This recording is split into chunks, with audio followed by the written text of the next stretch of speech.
Hello,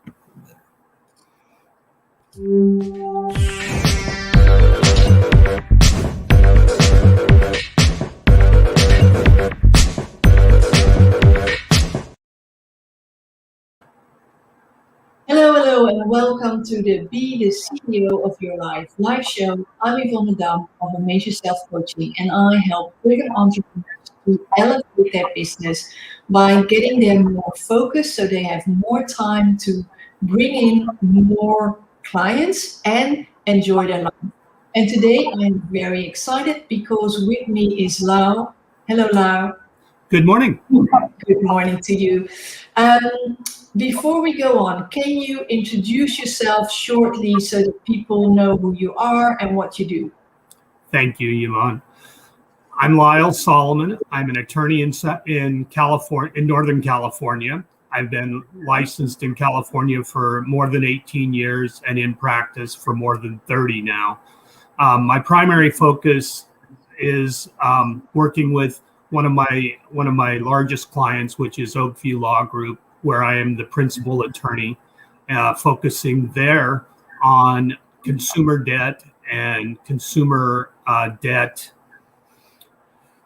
resolution is the easiest word to use there.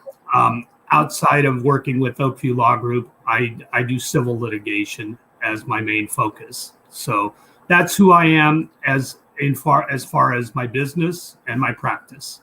Okay, excellent. Well, very good to have you on the show here. And you also deal a lot with bankruptcy, is that right? I do quite a bit of counseling regarding bankruptcy. I am not a bankruptcy attorney. I will state that right up front. But I do. It is a question that comes up probably with about half of my clients as they're trying to resolve their debt, as they're trying to hopefully restart their lives and move on to a new chapter.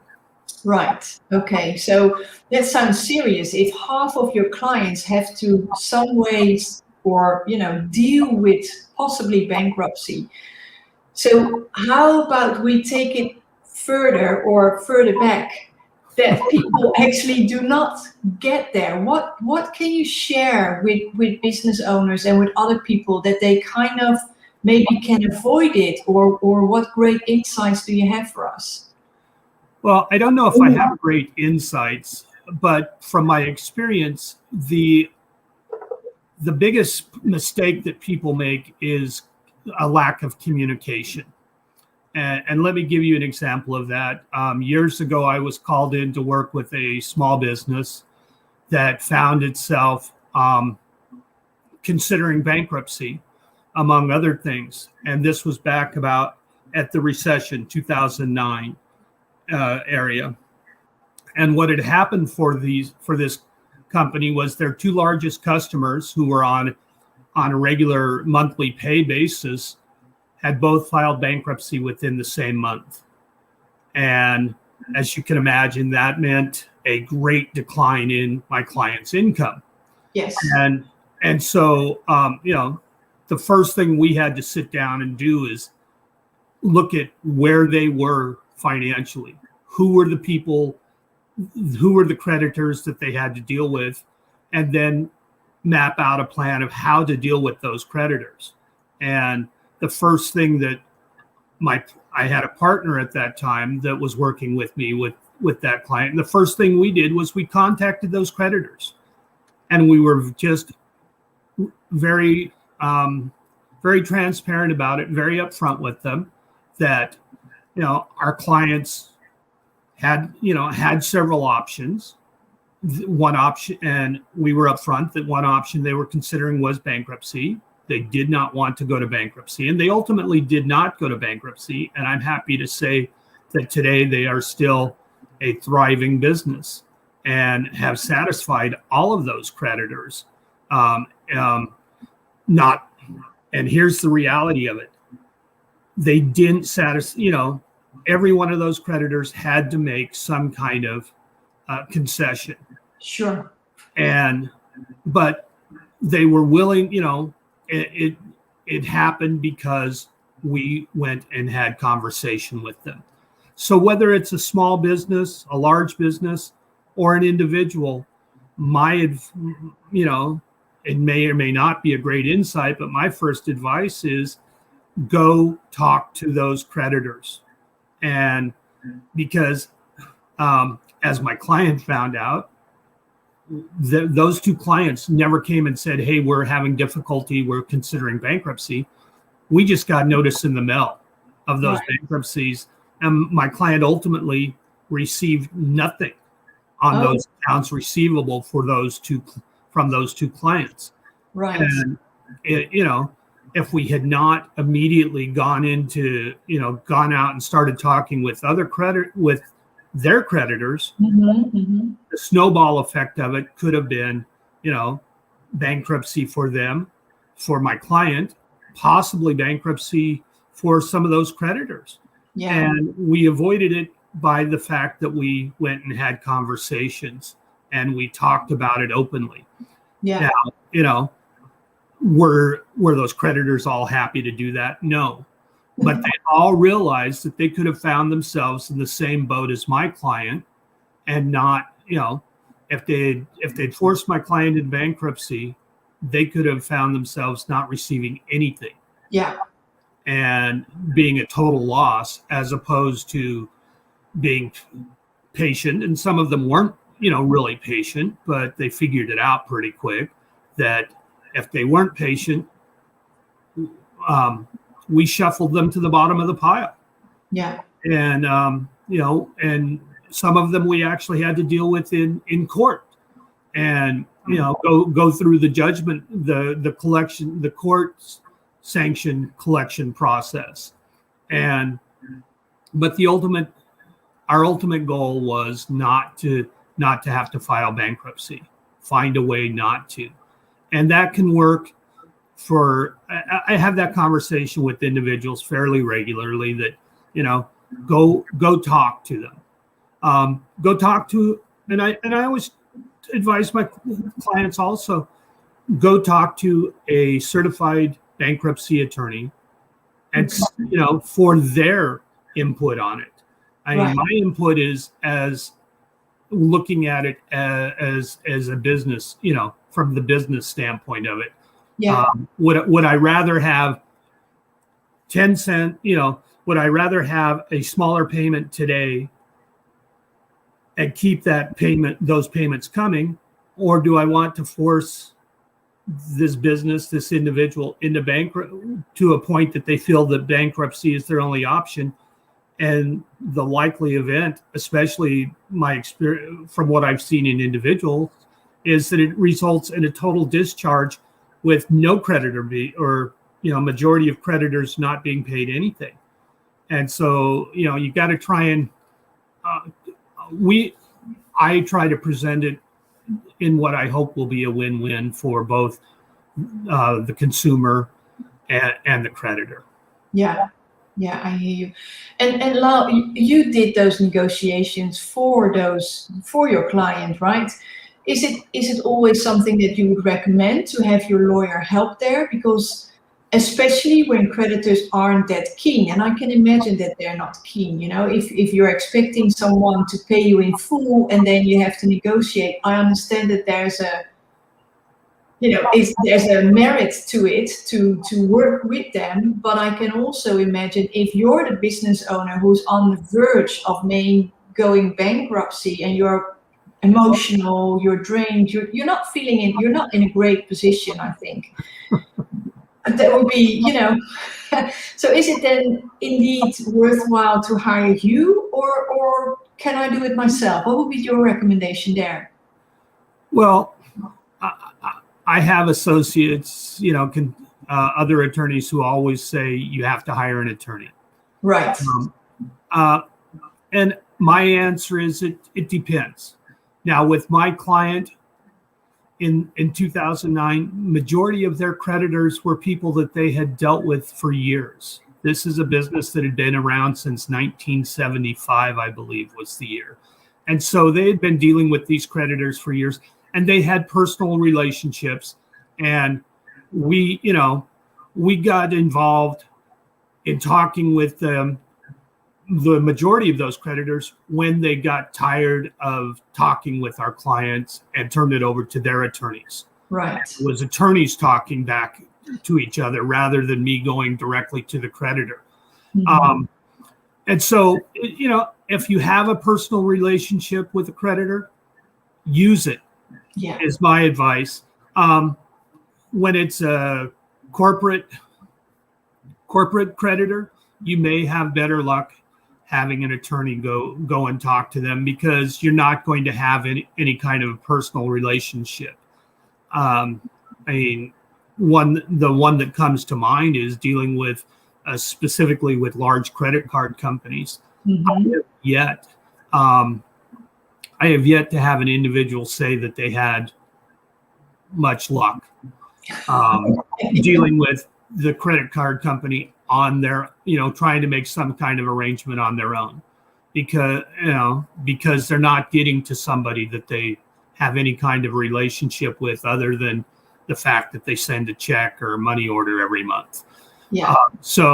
Oftentimes in that situation, my experience is that it's better to get a professional involved, whether it be an ombudsman, credit counselor, or an attorney. Oftentimes that professional can cut through some of the red tape and through some of the layers and gatekeepers that are there. Right. Okay. I hear you. Now, when we were talking up front and we were exchanging some emails, you also said that, you get a lot of recurring clients because you treat your clients like family. Well, I try to keep a good relationship with everyone that I work with, and not just clients, but opposing counsel also. It's much nicer when I can pick up the phone whether it be with a client and say, hey, look, we've got an issue, or I can pick up the phone and call opposing counsel and say, hey, things are not, we're not going to, that particular thing is not going to work out. Let's try and work it differently. I've always found that that despite the fact that I'm told by some people that I can look angry and be a little, I've been told at times that I can be intimidating. I rather would like to rely on my other persona, and that of being a Santa in a business suit. And I'd rather I can never guarantee that everybody's going to walk away happy from a transaction or from a conversation, but I'd like to have everybody walk away saying, well, at least we resolved this. Yeah, I hear you. And I like that you have certain personas already and that you go for the persona, which is the Santa in the business suit. Well, that is one of my, for more than 20 years, that's been one of my favorite side things to do, is to play Santa at Christmas time, whether it's just with my grandchildren or the opportunities I've had to go elsewhere and participate on a wider scale. I like that. I love it, actually. And it makes me think of one thing. Hold on, I'm gonna show it to you. It's actually a book. It's quite a powerful book. It's called The Alter Ego Effect by Todd Herman. And what he actually describes is that you can transform your business or your life by stepping into an alter ego. And there are glasses up front. Right. And the alter ego he describes is Superman. Uh-huh. Now, tell me, who do you think is the alter ego? Superman or what's his name? Dave Clark? Clark Kent. Clark Kent. Which one is this? Which one is the alter ego? I think either one can be the alter ego depending on his circumstances. Right. And that's in my own life, I mean, I had an instance several years ago where I met opposing counsel for the first time in a courtroom, and he came across angry, quite brusque, and I,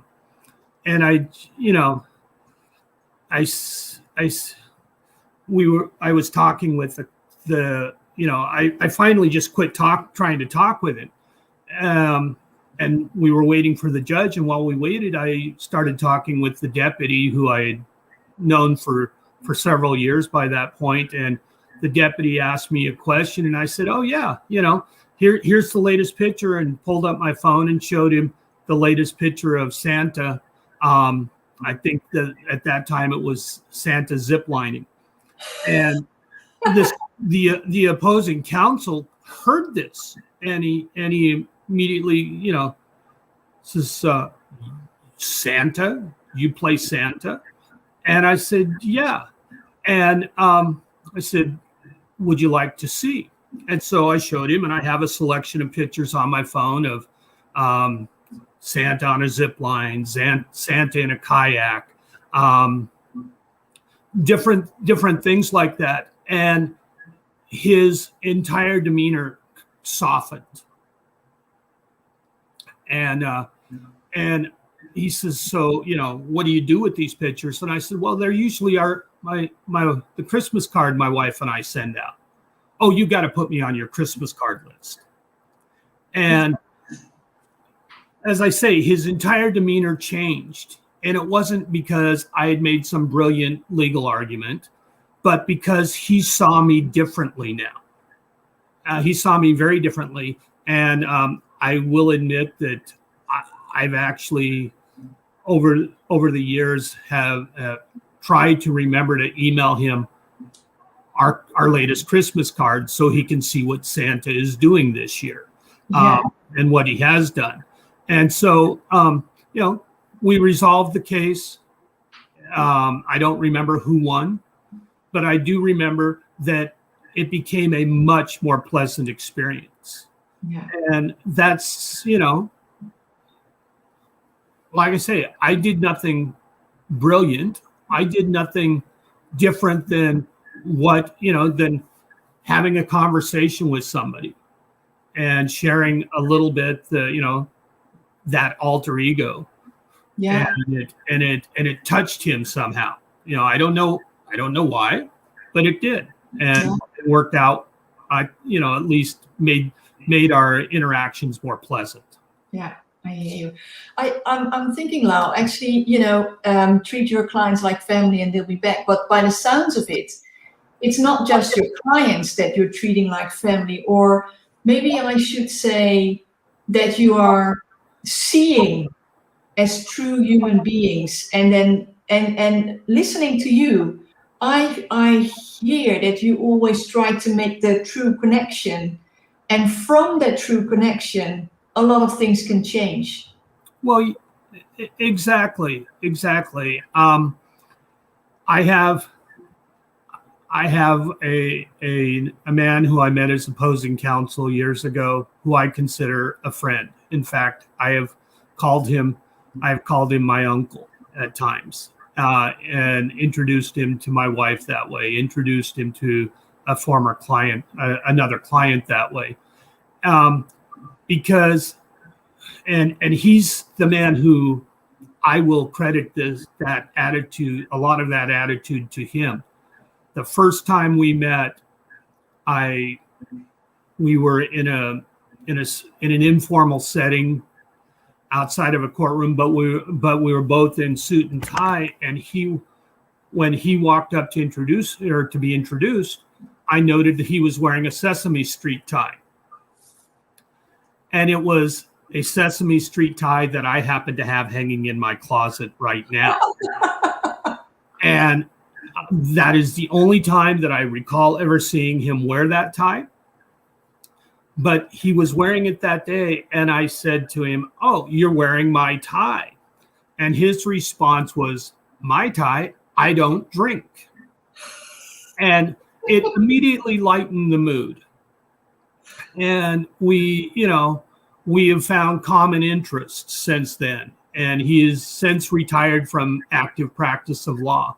But I still run into him because of that common interest, a couple of those common interests. And it's always a very warm greeting between us. Now, did we still fight for our clients? Absolutely. Absolutely. We still held our positions as professionals. But, at the same time, we were able to know each other as individuals and away from, our suits and ties, so to speak. Yeah. And so, he really impressed that on me, because I have, and I've tried to emulate that a bit in dealing with opposing counsel. And, like I say, does that mean I don't fight for my clients? No, it doesn't mean that at all. But it makes it a lot easier when I have to, quick story. Monday morning, I ran into an attorney that I've known for 30 years. And I have never faced him as an opponent. Mm-hmm. And over the weekend, I found out that he and I are going to be opponents, and what could be quite a contentious case. And I said good morning to him, and he said good morning. And I said, I saw emails over the weekend. He goes, yeah, it is what it is. And because we had nothing, we were there on two separate matters. We weren't there in regard to that. We did not, engage about that particular case. And, we will engage. We will probably have some, knockdown, drag out fights over it. Yeah. But in the meantime, outside of that, we can still say hello and be friendly. And I hope that because we can, it will help us resolve this matter a lot quicker than otherwise. Yeah. And that's been the case. I know I've had one or two clients say, "Oh, you appear to be too friendly with opposing counsel." And in fact, I had one client fire me because she said that I appeared to be too friendly with opposing counsel, and she went with new counsel and later resolved the case. The interesting thing is that opposing counsel called me after the case was resolved, and he said, Lyle, we did resolve that case, but I paid them less than I offered to pay you. Oh, wow. That gave me crumbs. And so it was, it made me feel very good that despite my client's perception, I was doing the things that I needed to, and that I was, my relationship with that attorney was not a hindrance to her case. And in fact, if she had taken a step back from it, she may have been able to realize that the things that I was doing were going to be a help to her. Yeah, I love that. I actually, when you said that, I honestly got goosebumps about it. So, but what I really like also now is that so it's all about human respect, human connection, but that doesn't exclude that you still can be opponents, still can kind of fight each other. You don't always have to agree on things, as long as the mutual respect is there. Then a lot of things can be resolved. And I think that doesn't only apply to court and to your work, but if we would take this more in general as human beings, I think that would really better the world for many things. Well, yeah, I think so. My wife and I were having a discussion not too long ago about trying to understand other people. And while we were shortly, it was a long running discussion about this. And in the midst of it, we heard a young man talk about trying to understand and see things from the other person's perspective.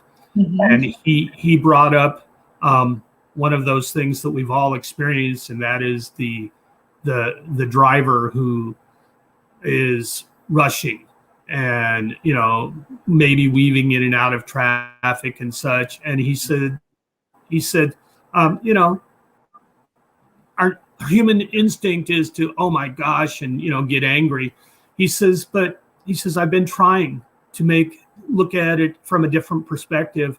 And, well, what if that person is driving that way because they're racing to the hospital for a medical emergency, or or they have something else is going on in their lives? And try and look at not just the narrow that, oh, they cut me off, I'm angry, I can be angry about this, but why did they cut me off? What, maybe something, you know, there was something going on in their life that caused them to do that, or to be in that, you know, be in that frame of mind.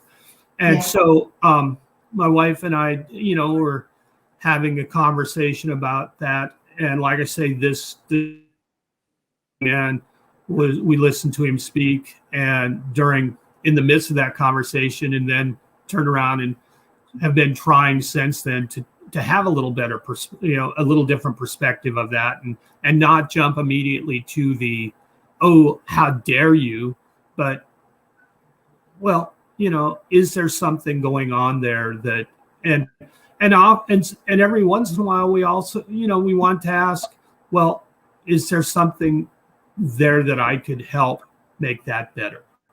Yeah. You know, whether it be to help them in their circumstance, or to help myself be more understanding about their circumstance. Yeah, I love that.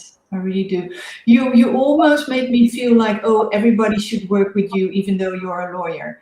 And I think that's a great compliment, right? Well, yeah, my wife is the first one to make, her favorite comment to make is stinking lawyers. And she says that, you know, to me and about me all the time. I understand that, you know, I'm never, or rarely, the most popular person in the world or in the room when I'm dressed like this. And I think that's maybe why I enjoy putting on my other suit and hat and walking into rooms and being, you know, feeling a very different response, and very different response from people. Yeah, I hear you. I think we can talk even longer, but time is running out. So is there anything that you want to add, or that you didn't touch upon? I'm gonna, well, your name is very clearly in the screen, so if people want to reach out to you, they can do so via LinkedIn. But is there something you want to add or ask before we close the show? I think the biggest thing that I would ask is, and it's not in regards to my profession at all, and that is that I hope that people, in all the in all the opportunities that we've had to look into ourselves this last year and a half, with all of the changes that all of us have had to make, that we figure out how to continue to be a little more kind to each other. Think one of the greatest things I heard recently was, please treat others as you would like to be treated. Mm-hmm. And I have found that when we do that, life gets a little easier. You know, we don't, it's not all sunshine. It's not all rainbows and unicorns. Yesterday was a beautiful day, but it was the first day in 3 weeks that I haven't wanted to wear a mask outside, because we're in the midst of wildfires in our area. Yes. In my area. But we don't have to be reactionary and moved upon by all those outside forces if we take a moment to think and treat others as we would like to be treated. I think that's an amazing closing statement. Thank you so much, Lyle, for being on the show. I truly enjoyed speaking to you. Well, thank you for the opportunity. Really enjoyed being here. Okay, great. And with that, we're closing today's Be the CEO of Your Life live show. Great that you were here. See you again tomorrow, same time, same channel. Bye for now.